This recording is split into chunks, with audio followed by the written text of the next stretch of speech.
LiberalViewer presents. So I've seen right-wing atheist S.E Cupp make several television appearances this month promoting her book Losing Our Religion, which claims the so-called liberal media is attacking Christianity, but gives inaccurate evidence to support it, which was why I was glad to see Bill Maher on last week's Real Time call her on her basic premise, as you can see beginning in this clip. This is your premise, that the liberal media is attacking religion. They are, every day. Never. Never? You've never seen it? Never, just me. Do you watch TV? I do. Do you? Do you read magazines? Let me give you your examples. This is I'm reading. This is the end of a decade of lowlights from the liberal media. And besides backing up her claim with incredulous squealing, Ms. Cupp actually misrepresented facts to make her argument, as you can see when Bill Maher gets down to specifics here. Here's Joy Behar. This is one of your examples. She's talking about she's a friend. Evolution. She said, her show. You have to teach both. Darwinism is not some kind of religious fervor thing. Teach both. So she's for teaching both Darwin. No, what she said was that teaching creationism to kids should be akin to child abuse. No, she said you have to teach both. She said that facetiously.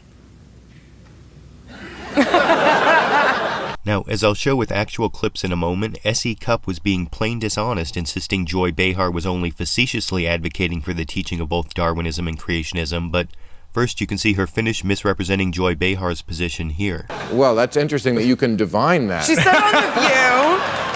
said on The View that teaching creationism should be child abuse. I have it, yes, she did. She said Darwinism is not some kind of religious fervor thing. You want your children to go into the world being ignorant? That's child abuse.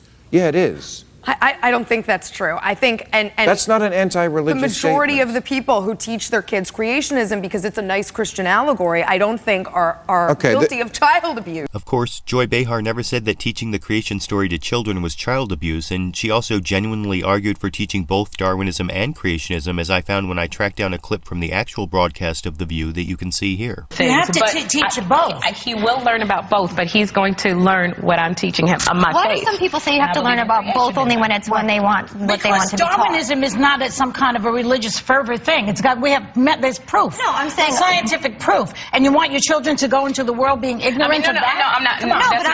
That's child abuse, in my opinion. No, that's not. So Joy Behar was saying that shielding kids from learning about the scientific truth supporting evolution was child abuse, not also teaching them about the biblical creation story. And if you think that Behar was only facetiously arguing for teaching both Darwinism and creationism, as S.E Cupp claimed, any possibility of that being true is removed by Joy Behar's further explanation in that same segment here. Both things can be taught in the school, but just like they don't teach Spanish in an English class, these are two separate things. You have to do a different one.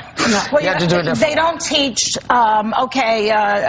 Swahili in a Spanish class. Those are two different languages. So these are two different languages. Have one class for one and one class for the other. But when they mix it up is when it confuses people. So obviously Joy Behar's argument for teaching both Darwinism and creationism was genuine, not facetious, as S.E Cupp claimed, just like Behar called it child abuse not to just teach the biblical creation story, but to actually keep kids ignorant about science. And that wasn't the only flaw I found in the evidence S.E Cupp cited to support the premise of her book, because back on Bill Maher's show, I noticed in her list of evidence of supposed attacks on Christianity, she included this fact. Rachel Maddow said that the National Day of Prayer infringes on her right to religious freedom. I'm not sure how questioning the constitutionality of a congressional endorsement of praying is an attack on Christianity, as I recently discussed in my video titled Is National Prayer Day Constitutional? But despite S.E Cupp's claims to have recently received a master's degree in religious studies, she just doesn't seem to understand or want to understand that basic distinction between attacking Christianity and attacking government Christianity, and she showed that same misunderstanding when she appeared on Fox News' Red Eye last week and responded to a rare defense of the American Civil Liberties Union from Bill Schultz like this. ACLU gets a bad rap because they defend everyone. And it's easy to make fun of them, but no one else is doing the dirty work. They don't defend everyone. Oh, they absolutely don't defend do. Christians. They only defend minority groups.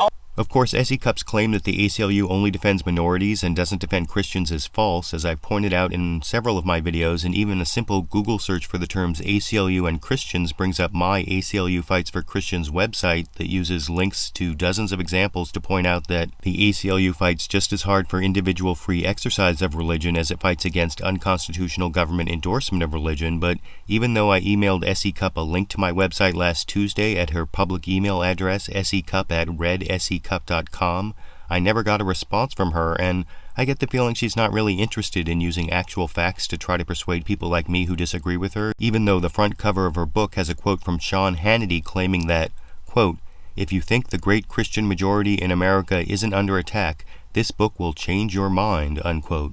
Well, I got the book, but it didn't change my mind, but I want to know what you think. Is there a liberal media that is attacking Christianity as S.E Cupp's book claims? And based on S.E Cupp's inability to honestly defend the evidence in her book, even against criticism from comedian Bill Maher, is this book really meant to change the minds of people who disagree, or just to make money from people who already agree? I YouTube, you decide.